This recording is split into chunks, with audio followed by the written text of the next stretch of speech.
Hi friends, मैं शानमा आप सभी का तहे दिल से इस्तेमाल करती हूँ मेरे उर्दू चैनल पर। अगर आपने मेरा चैनल सब्सक्राइब नहीं किया तो प्लीज़ सब्सक्राइब करें, ज़्यादा से ज़्यादा शेयर और लाइक करें।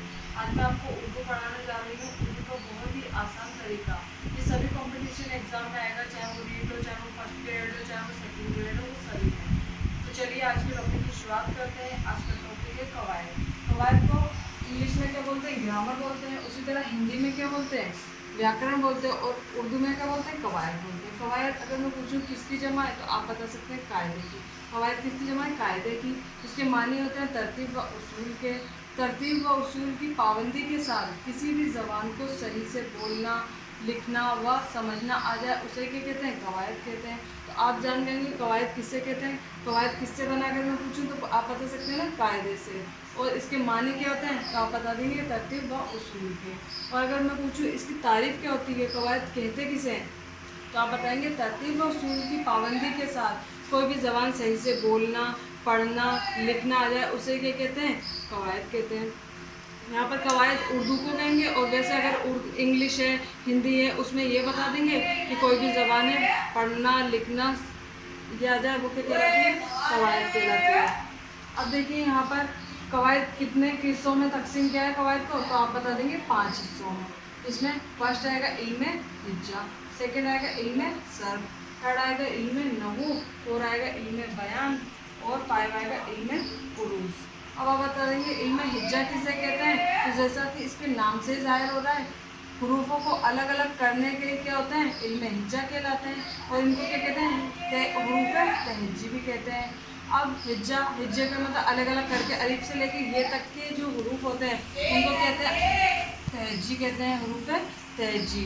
अलिफ और बा इन दोनों को मिलकर पढ़ाते हैं ना जैसे, तो वो क्या कहलाते हैं? अब जैसे बच्चा क्या करेगा, इसमें क्या करेगा, पहले तो अलग अलग पढ़ेगा, अलिफ से लेके ये तक बच्चों को सिखाया जाएगा, वो पूरा सीख जाएगा। तो सीखने के बाद वो क्या करेगा, इनको मिलाना सीखेगा। जैसे अलिफ और बा मिलकर क्या बन गया, अब बे और ते मिलकर क्या बन गया, बत।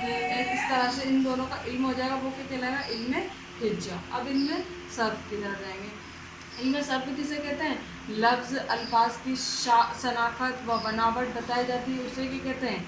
इल्म सर्फ कहते हैं। इसमें लफ्ज़ बनाने बताए जाते हैं कि आप पहले तो बोला जाता है कि आप मुंह से बोल दिया, बच्चे लिखेंगे। अगर उसको लिखना नहीं आता पहले उनको कहेंगे ऐसे छोटे छोटे बना देंगे डेडेस करके, फिर बच्चों से कहेंगे आप इस पर हाथ फेरो, तो बच्चे इस पर हाथ फेरेगा, फिर धीरे धीरे वो अल्फाज बनाने सीखेगा। यानी इसमें अल्फाजों की मशक कराई जाए उसे क्या कहते हैं? इल्म सर्फ कहते हैं। फिर इल्म नहू आएगा। इल्म नहू में क्या होता है? जुमलों की साख्त व बनावट का इल्म होता है, उसे क्या कहते हैं? इल्म नहू। यानी जुमले बताए जाते हैं, जुमलों की मशक कराना ही क्या कहलाएगा? इल्म नहू कहलाएगा। अब इसमें क्या होगा, छोटे छोटे सेंटेंस देंगे, जुमलों को क्या कहते हैं? सेंटेंस कहते हैं। जैसे राहत किताब पढ़ता है, और ऐसे ही बच्चों से पूछ लेंगे आप बताइए कोई भी सेंटेंस बनवाने के लिए, वो बच्चा बनाएगा छोटे छोटे। और उनको क्या है, बड़े बड़े जुमले नहीं देंगे, जिससे क्या है वो पेचीदा हो जाएंगे और बच्चे को समझ में नहीं आएंगे और बच्चा उसमें उलझ कर रह जाएगा।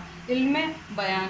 इल्म बयान क्या होता है? जब बच्चे को ये तीनों चीज़ें आ जाएंगी, हिज्जे करके पढ़ना सीख गया, अल्फाज भी बनाना सीख गया, जुमले भी बनाना सीख गया, तो वो किस पे जाएगा? इल्म बयान पे। इल्म बयान क्या होता है? अल्फाज के मानी से बहस की जाती है, उसे क्या कहते हैं? इल्म बयान कहते हैं। जैसे ख्वाजा, अब ये बच्चा लिख तो लेगा ख्वाजा कैसे लिखते हैं, लेकिन इसके मानी क्या होते हैं वो उनको कौन बताएगा? मुदर्रिस बताएगा। जैसे ख्वाजा के मानी क्या होते हैं? सरदार होते हैं। गलबे के क्या होते हैं? शाहजहां होते हैं। जब बच्चा ये भी समझ जाएगा, फिर उस ये चारों चीज़ सीखने के बाद वो किस में जाएगा? इल्म उरूज पे। अब अशार का वज़न व मौजू या गैर मौजू का इल्म होता है इसमें, किसमें? इल्म उरूज में। इल्म उरूज वो समझ जाएगा कौन सा तो किसमें मौजू है, यानी किसमें विषय के बारे में बताया गया है, और कौन सा गैर मौजू है, किसमें मतलब मौजू है ही नहीं। अब यहाँ पर जैसे पापा किताब पढ़ते हैं, अब पढ़ते हैं अगर इसमें तय कर देते हैं ना पढ़, तो पढ़ कौन सा था? वो ज़मीन पे पढ़ने वाला हो जाता है। लेकिन हम किताब पढ़ते हैं ना तो उसमें क्या आता है? आता है, तो ये पढ़ते आएंगे। और उसके बाद गालिब शायर है, ये वाला है आएगा, ये आएगा। आप बताइए, ये है आएगा ना, क्योंकि इज्जत के लिए ये वाला है आता है। रानी नाचता है, रानी नाचता नहीं, रानी नाचती है, क्योंकि क्या है? लड़की है वो रानी, इसलिए नाचती है। आपको ये समझ में आ गया होगा। इब्तदाई दर्जात में क्या होता है? जो कवायद है वो किसके असबाब के साथ पढ़ाई जाती है, और शानवी सतह पर कवायद के क्या है बाद पढ़ाई जाती है ये। अब मैं इससे आपसे मुताल्लिक़ सवालात करूँगी कुछ। जैसे अगर मैं पूछूं कवायद किसकी जमा है तो आप बता सकते हैं किसकी, कायदे की जमा है। तो उसी तरह मैं पूछूं इसके मानी क्या होते हैं, आप बता सकते हैं तरतीब व उसूल क्या होते हैं। अगर मैं पूछूं इल्म हिज्जा किसे कहते हैं तो आप बता सकते हैं हिज्जे कर करके पढ़ना, सही से समझना, वो क्या कहलाएगा, इल्म हिज्जा कहलाएगा। फिर मैं पूछूँ आपसे सर्फ किसे कहते हैं तो आप बचाएंगे कि सर्फ उसे कहते हैं कि लफ्ज़ व अल्फाज उनकी शनाख्त आ जाती है, उनको सही से बोलना आ जाता है, उनको समझना आ जाता है, वो क्या कहलाता है, इल्म सर्फ कहलाएगा। इल्म नहू क्या कहलाता है, आप बताएंगे जिसमें जुमले या सेंटेंस बोलना अच्छी तरह आ जाए, लिखना आ जाए, वो कहलाएगा इल्म नहू बोलेंगे। जिसमें बोलेंगे इल्म बयान किसे कहते हैं तो आप बोलेंगे कि जिसमें मायने हमें समझ में आ जाएंगे वो इल्म नहू बयान कहलाएगा। फिर मैं पूछूँ इल्म उरूज़ किसे कहते हैं, जब हमें सब चीज़ का इल्म हो जाए कहाँ पर कौन सी गलती है तो वो क्या कहलाएगा, इल्म उरूज़ हो जाएगा। कौन सा गैर मौजू है, कौन सा मौजू है, किस मुद्दे की बात की जा रही है। तो आपको ये समझ में सबसे अच्छी तरह आ गया होगा उम्मीद करती हूँ। और मैं आपसे ये कहती हूँ कि अगर आपको कोई भी किसी भी तरह का कन्फ्यूज़न है तो कमेंट्स कर सकते हैं। अगर आपको मेरी वीडियो पसंद आए तो ज़्यादा से ज़्यादा शेयर और लाइक करें। शुक्रिया।